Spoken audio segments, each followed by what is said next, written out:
நமசிவாயம் நமசிவாயம். அன்பு பக்தர்களே, மார்கழி மாத ராசி பலன்கள். பொதுவாக இந்த பிரபஞ்சம் அன்னை வாராகியின் வசமானது.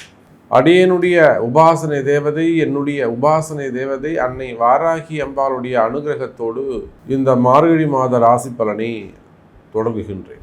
பிரபஞ்சம் வாராகியின் வசமானது. நாம பார்க்க இருக்கின்ற தலைப்பு மார்கழி மாத ராசி பலன். எத்தனை மாசங்கள் இருந்தாலும் அந்த எல்லாருமே வாழ்க்கையில பெரியவங்கலாம் என்ன சொல்லுவாங்க, கொஞ்சமாவது புண்ணியம் பண்றா, கொஞ்சமாவது புண்ணியம் பண்ணு, வெறும் பாவத்தையே பண்ணாத, ஆனால் நீ கொஞ்சமாவது ஏதேனும் ஒரு தான தர்மம்னு கொஞ்சம் புண்ணியத்தை சேர்த்துக்கோ, அதை உன்னை காப்பாற்றும் அப்படின்னு வாழ்க்கையை வாழக்கூடிய வழிமுறையை நம்ம பெரியவங்க முன்னோர்கள் வீட்டில் இருக்கக்கூடிய தாத்தா பாட்டி அவங்களால நம்ம சொல்லிக் கொடுப்பாங்க. அப்போ சாதாரண மனித வாழ்க்கைக்கே ஒரு புண்ணியம் செய்ய வேண்டும் என்று சொன்னால், அதே போல் இது எல்லா இடத்திலும் இருக்குது. மாதத்தில் மிக ஒரு புண்ணியமான மாதம்னா அது மார்கழி மாதம். அப்போ மற்ற மாதங்கள்லாம் பாவத்தை செய்யக்கூடியதா சாமின்னு கேட்டால் அப்படி கிடையாது. இப்போ புரட்டாசி மாதம் ரொம்ப உயர்ந்ததாச்சு, அதுவும் கொஞ்சம் நல்ல மாதம் தானே, அது பித்ருக்களுக்கு உடையது, அது இன்னும் வசதியானது. ஆனால் இந்த மார்கழி மாதம் என்பது தெய்வ வழிபாட்டுக்கு உரியது, புண்ணியமான மாதம். சார், ஒரு ஜாதகர் நம்மக்கிட்ட வராது, ஒரு நல்ல குடும்பத்தை சேர்ந்தவங்க, ஒரு உயர்ந்த குடும்பத்தை சேர்ந்தவங்க நம்மக்கிட்ட வராங்க, ஒரு கஷ்டத்தை சொல்கிறாங்க, அவங்களுடைய துன்பத்தை சொல்கிறார்கள், தற்சமயம் வாழக்கூடிய வாழ்க்கை சூழ்நிலையை சொல்கிறாங்க. ஜாதகம் பார்க்குறோம், நம்ம என்ன சொல்லுவோம், சார் இந்த பிரம்ம முகூர்த்தத்தில் ஒரு பூஜை பண்ணுங்க, ஹோமம் பண்ணுங்க, அல்லது இந்த ஆலயம் சென்று வாருங்கள், இங்கே போய் தீபம் போடுங்க, இல்லை இங்கே உட்காந்து போய் அழுதுட்டு வாங்க. இப்போ பரிகாரம் சொல்லி கொடுக்குறோம். அந்த பரிகாரம் எதை சார்ந்ததுன்னா ஆலயத்தை சார்ந்தது. அந்த ஆலய வழிபாட்டிற்கு மகுடம் சூட்டுகின்ற ஒரு மாதம் இந்த மார்கழி மாதம். ஸோ இந்த மார்கழி மாத ராசி பலனை உங்களுக்கு சொல்வதிலே எனக்கு மிகப்பெரிய பாக்கியமாக நான் கருதுகிறேன். இந்த மார்கழி மாதத்தில் பார்த்தீங்கன்னாக்கா முக்கியமான ஒரு ஃபங்க்ஷன் எதுன்னு கேட்டிங்கன்னா வைகுண்ட ஏகாதசி. அற்புதமான நாள். ஜனவரி மாதம் இந்த மார்கழி கடைசியில் வருது, 28 தேதிக்கிட்ட வருது வைகுண்ட ஏகாதசி. அந்த வைகுண்ட ஏகாதசி அன்னைக்கு சொர்க்கவாசல் திறக்கப்படுகிறது. மிகப்பெரிய பாவத்தை செய்தவர்கள் கூட பெருமாளுடைய பெரும் கருணையினாலே, மகாவிஷ்ணுடைய பெரும் கருணையினாலே, கிருஷ்ண பரமாத்மா ராமர் அவனுடைய பெரும் அனுகிரகத்தோடு பாவத்தை செய்தவர்கள் கூட ரட்சிக்கப்பட்டு சொர்க்கத்துக்கு அனுப்பப்படுகிறார்கள் அப்படின்னு ஒரு மிகப்பெரிய தத்துவத்தை வைகுண்ட ஏகாதசி இந்த மார்கழி மாதம் வருது. அதே போல் ஆடல் அரச பெருமான் என்று சொல்லக்கூடிய நர்த்தனம் ஆடக்கூடிய அம்பலவான பெருமானுக்கு ஆருத்ரா தரிசனம், அதுவும் மார்கழி கடைசி 29 தேதி கிட்ட வருது. ஆருத்ரா தரிசனம் அது அற்புதமான புண்ணியம். அதே போல ஹனுமன் ஜெயந்தி அமாவாசை அன்றைய தினம் வருகிறது ஹனுமன் ஜெயந்தி. அப்போ பேர் தான் மார்கழி மாதமே தவிர முழுக்க முழுக்க முழுக்க தெய்வ வழிபாட்டினாலே மனித உயிர்கள் படுகின்ற துன்பத்தில் இருந்தும் அந்த கர்மாக்கள் இருந்தும் ஓய்வு பெறுவதற்காக நம்முடைய ஜோதிட சாஸ்திரம், வானிலை சாஸ்திரம் வகுத்து கொடுத்த ஒரு அற்புதமான மாதம் இந்த மார்கழி மாதம். அதில் பார்த்தீங்கன்னாக்கா இந்த 16ஆம் தேதி முதல் மார்கழி 1ஆம் தேதியிலிருந்து மார்கழி 11ஆம் தேதி வரலும் கிரகமாளிகா யோகம் அப்படின்னு ஒன்று நடக்குது. மார்கழி 1லேருந்து மார்கழி 11 வரலும் கிரகமாளிகா யோகம். என்ன சாமி கிரகமாளிகா யோகம்னா, வரிசையாக கிரகங்கள் அமைந்திருப்பது. துலாம் விருச்சிக ராசியிலிருந்து மீன ராசி வரை 5 பாவகட்டங்களிலும் மாலை கோர்த்தார் போல அற்புதமாக அந்த கிரக அமைப்புகள்லாம் அமைந்திருக்கு. அதில் பார்த்தீங்கன்னாக்கா எப்பொழுதும் போல ரிஷபத்திலே குரு பகவான், கடக செவ்வாய் அமைந்திருக்கிறார், அதோடு கூட கன்னியில் கேது, புதன் பகவான் விருச்சகத்திலும், சுக்கிர பகவான் மகரத்திலும், சூரியன் தனுசு ராசியிலும், சனி கும்பம், மீனத்திலே ராகு. அப்போ முதல் 15 நாட்கள் மார்கழி மாதம் அற்புதமான கிரக அமைப்பு. யாரெல்லாம் இந்த முதல் 15 நாட்கள் பயன்படுத்திக்கிறீங்களோ, காலம்பரம் 4 மணிக்கு எழுந்து கோவிலுக்கு போயிட்டு வழிபாடு செய்கிறீங்களோ, தீபம் போகிறீங்களோ, யார் 4 மணிக்கு எழுந்து குளிச்சுட்டு வீட்லேயோ கோவில்லையோ போய் தீபம் போட்டு வரீங்களோ, நிச்சயமாக உங்களுக்கு வாழ்க்கையில் நல்லது நடக்கும். கிரக அமைப்பு அப்படி இருக்குது, நான் சொல்லலைங்க. இதெல்லாம் ஜோதிட சூக்ஷ்மங்கள், இதை நீங்கள் பயன்படுத்திக்கணும். ஜோதிட ரகசியங்கள்.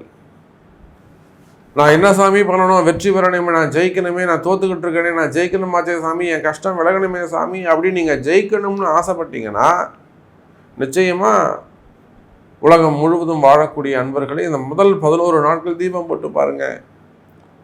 சார், ஒரே 1% உங்கள் வாழ்க்கை மாறலன்னா நீங்கள் என்ன ஏன் சாமி இப்படி சொன்னீங்கன்னு எனக்கு கேளுங்க.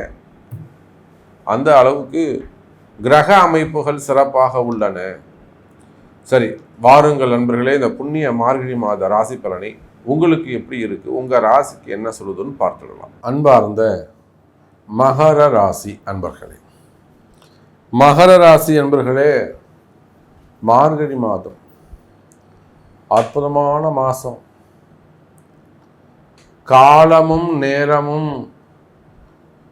வாழ்க்கையை வாழ்வதற்கும் ஜீவனம் செய்வதற்கும் ஓரளவுக்கு நிம்மதியாக கொண்டு போகிறதுக்கு மகர ராசிக்கு நல்ல வாய்ப்பை தருகின்றன.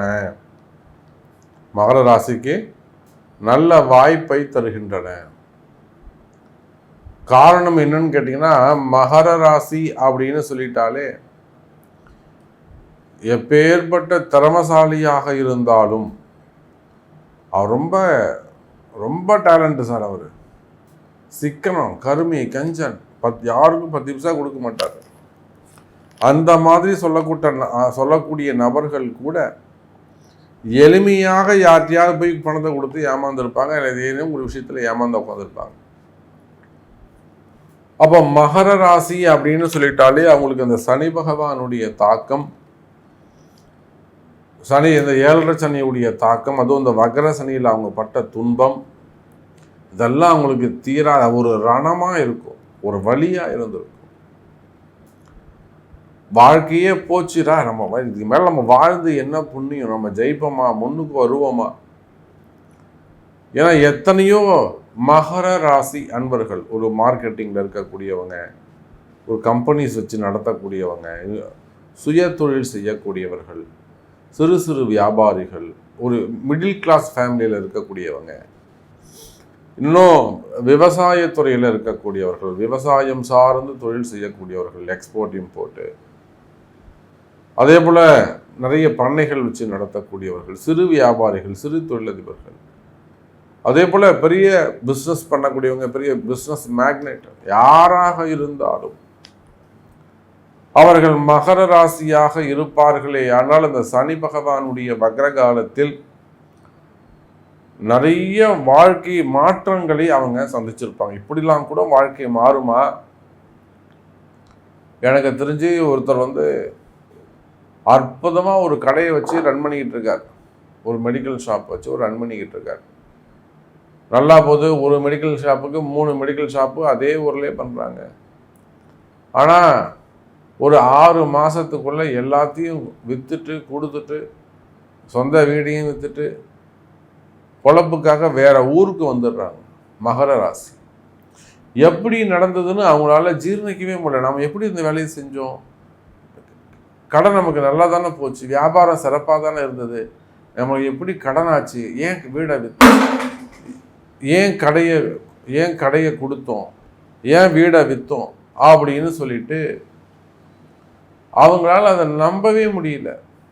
அந்த அளவுக்கு ஒரு மறைமுகமான ஒரு செய்வினை கோளாறு.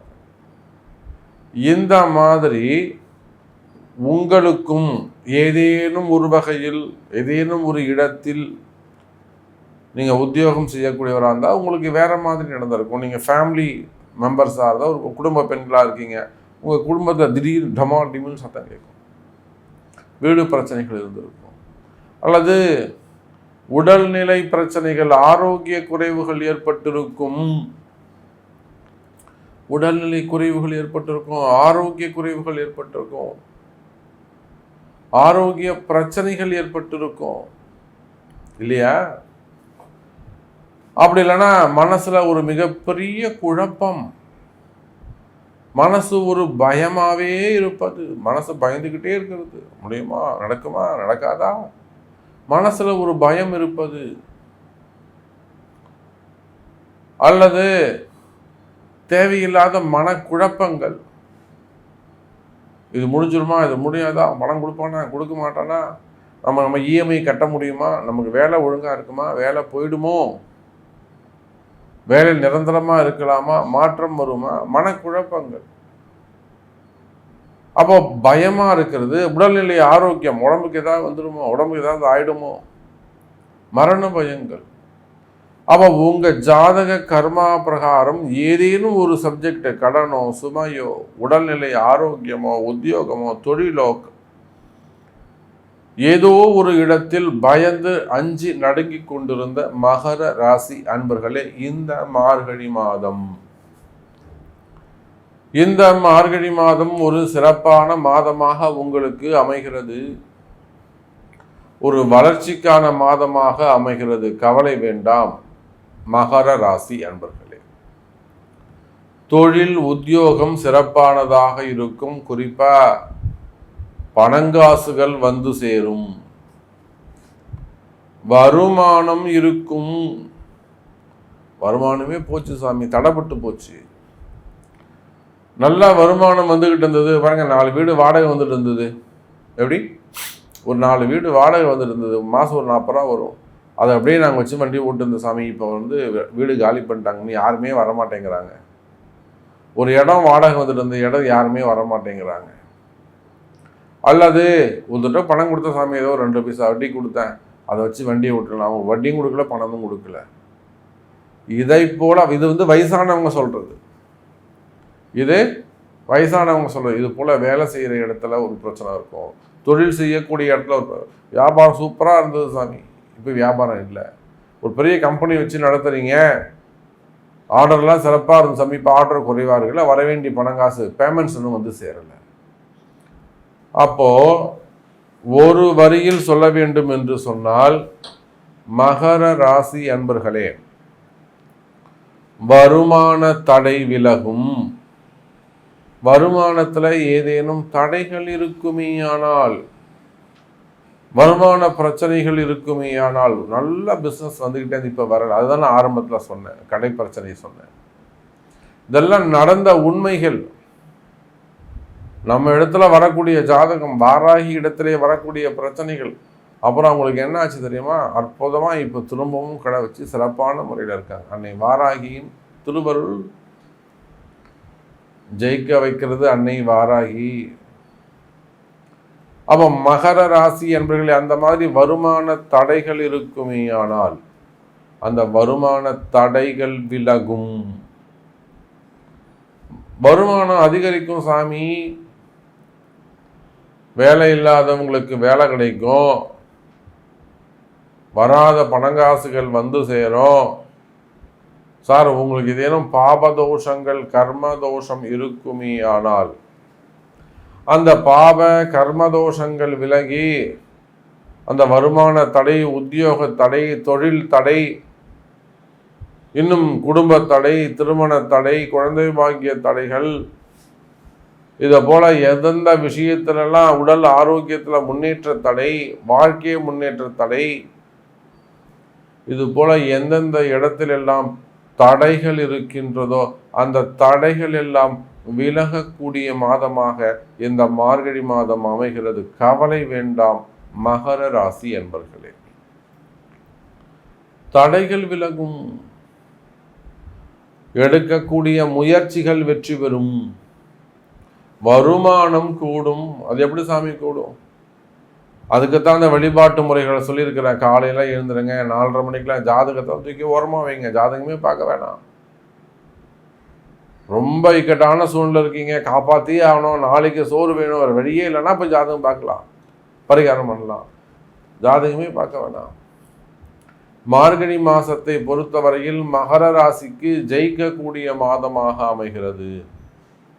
அந்த அதிகாலையில் எழுந்து இறை வழிபாடு செய்து வீட்டில் 2 விளக்கேற்றி, கோவிலுக்கு போய் 2 விளக்கேற்றி, பிரகாரத்தை நல்லா ஜம்முன்னு ஒரு இறைவனை 11 சுற்றி வந்து ஒரு 1 மணி நேரம் அந்த ஆலயத்தில் ஸ்பெண்ட் பண்ணுவீங்க அப்படின்னு சொன்னால் அதை விட மிக சிறந்த பரிகாரம் இருக்க முடியாது. இது போக நான் வம்பு வழக்கில் ஜெயிக்கணும், வேலை வேணும், அல்லது திடீர்னு இந்த மாதிரி ஒரு இக்கட்டான சூழ்நிலை வந்து போச்சு, ஒரு ஜெயில் யோகம் வருது, தேடி வருது, அதுலேருந்து நம்மளை காப்பாற்றணும், அல்லது உடல்நிலை ஆரோக்கியத்தில் போராடிக்கிட்டு இருக்கோம், சாமி எனக்கு என்ன பண்ணுறதுனே தெரியல, இருட்டாக இருக்குது, வழிகாட்டுங்க, இந்த மாதிரி பிரச்சனைகளுக்கு மட்டும் நம்ம ஜாதகம் பார்த்தா போதுமானது.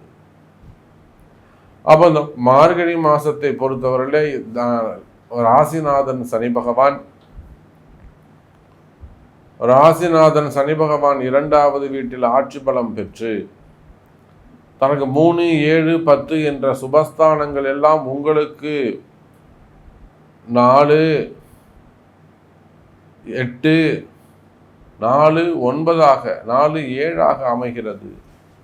சனி பகவான் பார்க்கக்கூடிய இடங்கள் உங்களுக்கு சுபஸ்தானமாக அமைகின்ற காரணத்தினால் சனியுடைய வலிமை உங்களுக்கு தெரியாது, உங்கள் ராசிநாதனுடைய பவர் என்னன்னு உங்களுக்கு தெரியாது. சனின்னு சொன்னாலே அடிக்கிறவர், உதைக்கிறவர், கஷ்டப்படுத்துகிறவர், மிதிக்கிறவர் தான் போட்டு கசக்கி புலிவார் தான் நினச்சிட்டு இருக்கோம். சார், அவர் வாழ வைக்கக்கூடிய தெய்வம், வழிகாட்டக்கூடிய தெய்வம். ஆகையினால் மகர ராசி அன்பர்களே, அந்த தெய்வம் இந்த மாதம் உங்களை வாழ வைக்கும் என்பதை தெரிவித்துக் கொண்டு, உங்களிடம் ஏதேனும் கேள்விகள் இருக்குமே ஆனால் உங்களுடைய பிறப்பு ஜாதகத்தை கொண்டு தொடர்பு கொள்ளுங்கள் என்பதை தெரிவித்துக் கொண்டு மீண்டும் வேறு அற்புதமான பதிவில் சந்திக்கிறேன். நன்றி, நமச்சிவாயம். ஜெய் வராகி. ஜெய் ஜெய் வராகி.